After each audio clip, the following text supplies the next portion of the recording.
14% की बात करें तो 14% का मतलब क्या होता है 7/50। तो 50 से क्या ये संख्या डिवाइड हो जाएगी? नहीं होगी। तो ये 14% कभी भी हमारा आंसर नहीं होगा। अब यहाँ पर हम बात करेंगे 7% का मतलब क्या होता है? तो 7/100 हो जाएगा। तो क्या 100 से ये संख्या डिवाइड हो जाएगी? कभी भी नहीं होगी। तो ये भी हमारा आंसर नहीं होगा। अब यहाँ पर 15% की बात करें तो कितना होता है? यहाँ पर हो जाएगा 3/50। तो क्या 50 से ये संख्या डिवाइड हो जाएगी? नहीं होगी। तो ये हमारा कभी भी आंसर नहीं होगा। अब यहाँ पर देखिए 8% की बात करें तो 8% का मतलब क्या होता है? 4/25।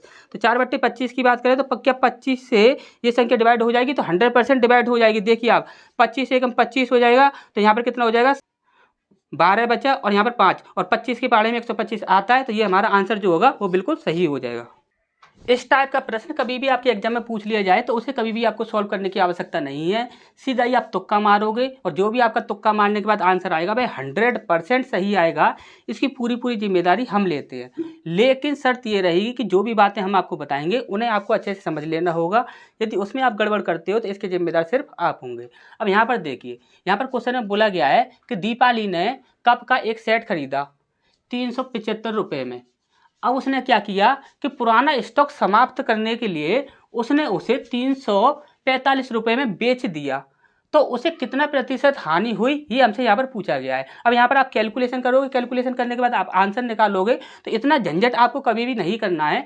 सीधा ही आप तुक्का लगाओगे और 100% आपका आंसर सही आएगा। अब यहाँ पर देखिए सिर्फ आपको इतना देखना है कि आपका सीपी कहाँ पर है। तो देखिए आपका सीपी यहाँ पर है, यानी क्रय मूल्य आपका ये हो जाएगा क्योंकि इतने रुपये में खरीदने के बाद बेचा गया है। तो एसपी आपका ये हो जाएगा। तो क्रय मूल्य कहाँ पर है? तो क्रय मूल्य आपका है 375, यानी कि 375 आपका क्रय मूल्य बन रहा है।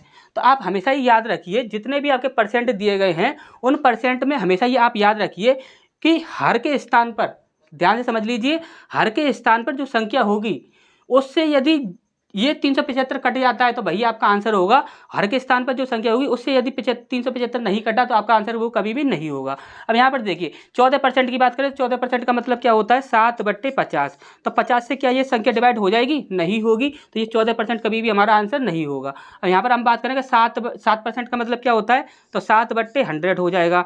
तो क्या 100 से ये संख्या डिवाइड हो जाएगी? कभी भी नहीं होगी। तो ये भी हमारा आंसर नहीं होगा। अब यहाँ पर 15% की बात करें तो कितना होता है? यहाँ पर हो जाएगा 3/50। तो क्या 50 से ये संख्या डिवाइड हो जाएगी? नहीं होगी। तो ये हमारा कभी भी आंसर नहीं होगा। अब यहाँ पे देखिए 8% की बात करें तो 8% का मतलब क्या होता है? 4/25। तो 4/25 की बात करें तो क्या 25 से ये संख्या डिवाइड हो जाएगी? तो 100% डिवाइड हो जाएगी। देखिए आप 25 से एकम 25 हो जाएगा। तो यहाँ पर कितना हो जाएगा?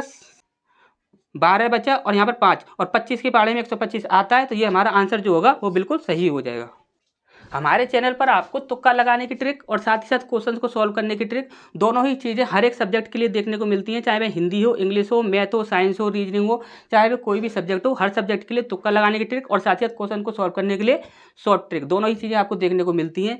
यदि आप ऐसी ट्रिक देखना चाहते हैं तो आप इस चैनल को जल्दी से जल्दी सब्सक्राइब कर लीजिए और साथ ही साथ बेल आइकन को भी प्रेस कर लीजिए। और दूसरी इंपॉर्टेंट बात, आज जो हमने आपको ट्रिक बताई है यदि ये आपको पसंद आई हो तो आप इस वीडियो को एक बार लाइक कर दीजिए और एक प्यारा सा कमेंट करके अपने दोस्तों के साथ वीडियो को शेयर जरूर कीजिए।